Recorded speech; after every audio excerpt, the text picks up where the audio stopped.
मधुर भावनाओं की सुमधुर नित्य बनाता हूँ हाला, भरता हूँ इस मधु से अपने अंतर का प्यासा प्याला, उठा कल्पना के हाथों से स्वयं उसे पी जाता हूँ, अपने ही मैं हूँ मैं साकी, पीने वाला मधुशाला। मधुशाला शब्द आते ही आप समझ गए होंगे आज की यह वीडियो किस साहित्यकार पर रहने वाली है। जी हाँ, मैं बात कर रहा हूँ श्री हरिवंश राय बच्चन जी की, जिन्होंने मधुशाला कृति की रचना कर अपने आप को उसका पर्याय बना लिया। आज मधुशाला का नाम आते ही श्री हरिवंश राय बच्चन जी का नाम अपने आप ही मस्तिष्क में आ जाता है। उनकी मधुशाला कृति से ही वह बहुत ही प्रसिद्ध हुए। तो आइए आज उन्हीं के साहित्य पर आपके साथ चर्चा करूंगा। मैं रविकांत प्रजापति आप सभी का हार्दिक अभिनंदन करता हूं।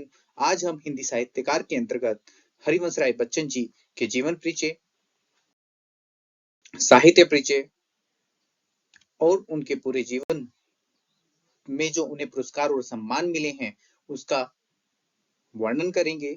आइए आरंभ करते हैं। हरिवंश राय बच्चन जी का जन्म 27 नवंबर 1907 को इलाहाबाद में एक कायस्थ परिवार में हुआ। बच्चन जी का वास्तविक नाम हरिवंश श्रीवास्तव। हरिवंश राय बच्चन के पूर्वज मूल रूप से अमोड़ा उत्तर प्रदेश के निवासी थे। यह एक कायस्थ परिवार था। कुछ कायस्थ परिवार इस स्थान को छोड़कर इलाहाबाद जा बसे।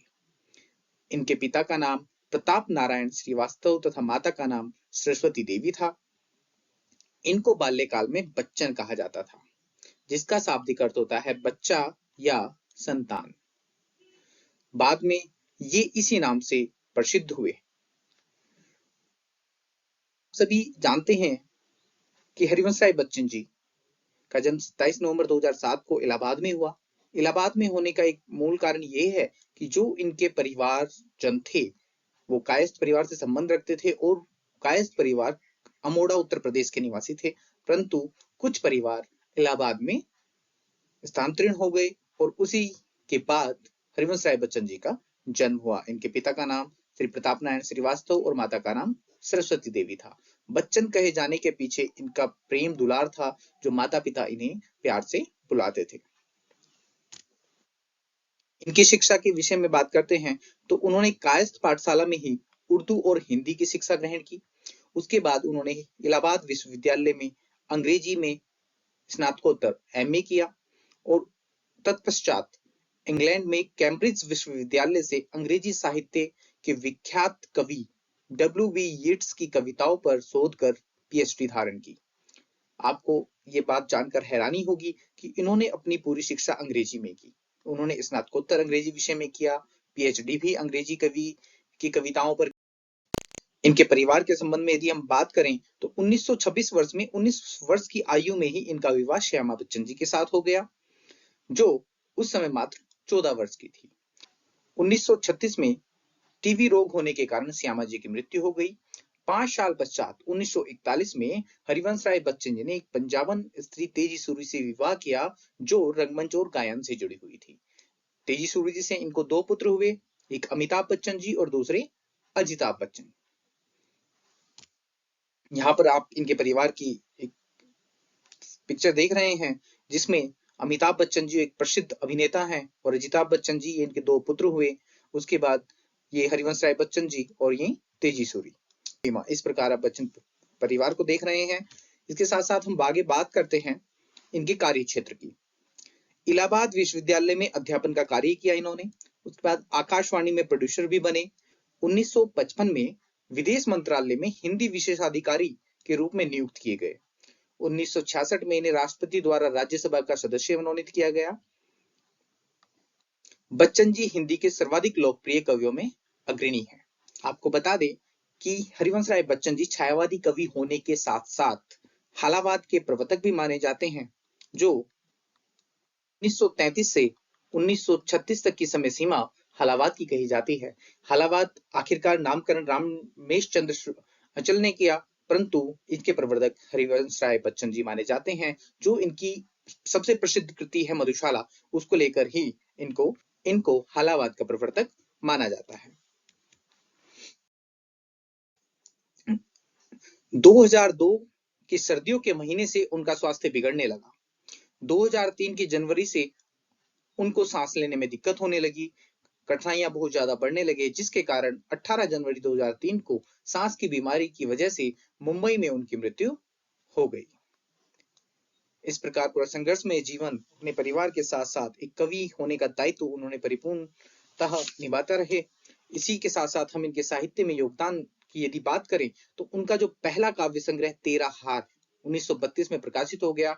उसके बाद 1935 में दूसरा काव्य संग्रह जो मधुशाला है वह प्रकाशित हुआ। उनकी स्थानीय लोकप्रियता और प्रसिद्धि का कारण बना मधुशाला, उनके नाम का पर्याय ही बन गया, बच्चन मधुशाला का पर्याय ही बन गया। मधुशाला का नाम आते ही हरिवंश राय बच्चन जी हमारे मस्तिष्क में आ जाते हैं।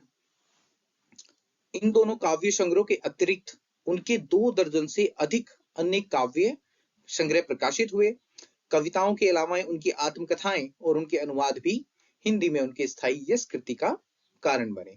उन्होंने बाल साहित्य और निबंध लेखन भी किया। तो ये पूरा उनका साहित्य एक परिचर्चा है, परंतु संक्षेप में यदि बात की जाए उनकी प्रमुख कृतियों की तो सबसे पहले आते हैं काव्य संग्रह जो हमने अभी बात की, तेरा हार जो 1932 में प्रकाशित हुआ। उसके बाद मधुशाला 1935, मधुबाला 1936, मधुक्लश 1937। यदि आपको यहाँ से बताए कि प्रतियोगी परीक्षाओं में इन तीनों कृतियों के सन को क्रमशः लगवाया जाता है, क्रमशः जाना जाता है कि कौन सी कृति कब आई, किस सन में आई, बहुत ही महत्वपूर्ण चीज है। और उसके बाद आत्म परिचय, आत्म परिचय एनसीईआरटी के द्वारा कक्षा 12 के पाठ्यक्रम में सम्मिलित की गई इनकी कविता है। उसके बाद निशा निमंत्रण से भी एनसीईआरटी के द्वारा कक्षा 12 में ही आरोह भाग 2 में एक गीत लिया गया है, दिन जल्दी जल्दी ढलता है। एकांत संगीत, आकुल अंतर, सतरंगी, हलाहल बहुत ही महत्वपूर्ण है। बंगाल का काल, खादी के फूल, सूत की माला, मिलन यामिनी, प्रणय पत्रिका, धार के इधर उधर, आरती और अंगारे, बुध और नाचघर, त्रिभंगिमा बहुत महत्वपूर्ण कृति है। त्रिभंगिमा, चार खेमे 64 खूंटे, दो चट्टाने, दो चट्टाने इनकी महत्वपूर्ण कृति है जिसको 1968 में साहित्य अकादमी पुरस्कार भी प्राप्त हुआ। बहुत दिन बीते, कटती प्रतिमाओं की आवाज, उभरते प्रतिमानों के रूप, जाल समेटा, नई से नई, पुरानी से पुरानी इनकी महत्वपूर्ण काव्य संग्रह हैं। उसके बाद यदि बात करें इनकी आत्मकथाओं की तो इन्होंने 4 भागों में अपनी आत्मकथा को लिखा है। सबसे पहला भाग होता है क्या भूलूं क्या याद करूं जो 1969 में आया, नीड़ का निर्माण फिर से 1970 में, बसेरे से दूर 1977 में और 10 द्वार से सोपान तक 1985 में। इस तरह इन्होंने 4 भागों में अपनी आत्मकथा को लिखा है। और यहाँ पर भी महत्वपूर्ण क्वेश्चन बनता है कि जो 4 इनकी आत्मकथाएं, 4 भाग है इनकी आत्मकथाओं का, उनको सनवाइज लगाइएगा, कौन सी कब रचित हुई है। इन सब पर प्रतियोगी परीक्षाओं में प्रश्न बनते हैं, तो आप सभी इनको नोट कर लीजिएगा, इनके सन भी नोट कर लीजिएगा, बहुत ही महत्वपूर्ण चीजें हैं। इसके बाद यदि हम बात करें इनके अनुवाद जो इन्होंने किए हैं, वो सबसे पहले ख़याम की मधुशाला, जो इन्होंने मधुशाला कृति की रचना की है, वो यहाँ से बहुत ज्यादा प्रभावित हुए हैं। मैकबेथ हिंदी में, जनगीता 1958 में, उमर ख़याम की रुबाइयों से वो ये बहुत ज्यादा प्रभावित हुए हैं। ओथेलो का इन्होंने हिंदी अनुवाद किया। नेहरू राजनीतिक जीवन चरित्र 64 रूसी कविताओं का इन्होंने अनुवाद किया। उसके बाद मरकतद्वीप का स्वर, येट्स की कविताएं 1965 में इन्होंने अनुवाद की। नागर गीता 1966 में, हैमलेट का अनुवाद किया 1969 में, भाषा अपने भाव पर आए और उसके बाद किंग लियर का अनुवाद किया। ये वो महत्वपूर्ण इनके अनुवाद हैं जो परीक्षाओं में पूछ लिए जाते हैं। इसके बाद आता है निबंध संग्रह। निबंध संग्रह की बात करें तो 3 महत्वपूर्ण निबंध हैं जो इनके पूछे जाते हैं। कवियों में सौम्य संत 1960 में जो इन्होंने रचा, उसके बाद नए पुराने झरोखे 1962 में और टूटी छूटी कड़ियां 1973 में। और इसके बाद एक अन्य चीज जो है वो हरिवंश राय बच्चन पर अनेक पुस्तकें लिखी गई हैं। उनमें उन पर हुए शोध, आलोचना और रचनावली शामिल है। उनकी समस्त रचनात्मकता को बच्चन रचनावली 1983 में 9 खंडों में प्रकाशित किया गया और प्रकाशित करने वाले संपादक थे अजीत कुमार जी। अजीत कुमार जी ने इन 9 खंडों में हरिवंश राय बच्चन जी की संपूर्ण रचना को बच्चन रचनावली के नाम से 1983 में प्रकाशित किया। और अन्य उल्लेखनीय पुस्तकें हैं हरिवंश राय बच्चन बिशन टंडन की और गुरुवर बच्चन से दूर अजीत कुमार जी की बहुत ही महत्वपूर्ण पुस्तकें हैं। तो आप इन सभी कृतियों को अपने नोट्स में नोट कर लेंगे, लिख लेंगे। ये बहुत ही महत्वपूर्ण क्वेश्चंस आते हैं हरिवंश राय बच्चन जी पे। जो उसके बाद जो पुरस्कार सम्मान मिले हैं उस पर चर्चा करते हैं।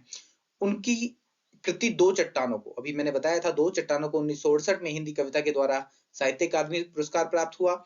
इसी वर्ष उन्हें सोवियत लैंड के नेहरू पुरस्कार और एफ्रो एशिया सम्मेलन के कमल पुरस्कार से भी सम्मानित किया गया। बिड़ला फाउंडेशन ने उनकी आत्मकथा के लिए उन्हें सरस्वती सम्मान दिया। उनकी चारों भागों में जो आत्मकथाएं हैं उसके लिए सरस्वती सम्मान मिला है। दिया किसने है? बिड़ला फाउंडेशन ने दिया है। आगे भारत सरकार द्वारा 1976 में साहित्य एवं शिक्षा के क्षेत्र में उनके योगदान के लिए पद्म विभूषण से उनको सम्मानित किया गया है। बहुत ही महत्वपूर्ण क्वेश्चन है, पद्म विभूषण उनको कब प्राप्त हुआ? 1976 में। उसके बाद इनकी एक महत्वपूर्ण कोटेशन के साथ उन पर इस चर्चा को विराम देना चाहूंगा। एक अपनी शांति की कुटिया बनाना कब मना है अंधेरी रात पर दिया जलाना कब मना है।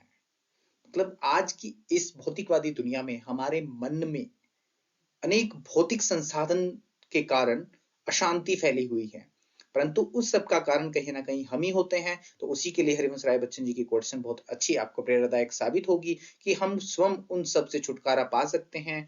प्रेम भाव आपस में बनाकर हम उन सब से छुटकारा पा सकते हैं। अंधेरी रात में दिया जलाना कब मना है कि हमारे जीवन में आने वाले संघर्षों, हमारे आने वाले दुखों से हम खुद ही समाधान प्राप्त कर सकते हैं। इस प्रकार आपका इस वीडियो को देखने के लिए बहुत बहुत धन्यवाद, आभार। और यदि आपको ये वीडियो पसंद आई हो तो मैं अपेक्षा करूंगा कि आप मुझे कमेंट कर अवश्य बताएंगे, जिससे कि आगामी वीडियो में मैं विभिन्न साहित्यकारों पर समय समय पर वीडियोस लाता रहूंगा जो आप लोगों के लिए बहुत ही लाभदायक सिद्ध होंगे। एक बार वीडियो देखने के लिए पुनः आपका बहुत बहुत धन्यवाद, आभार।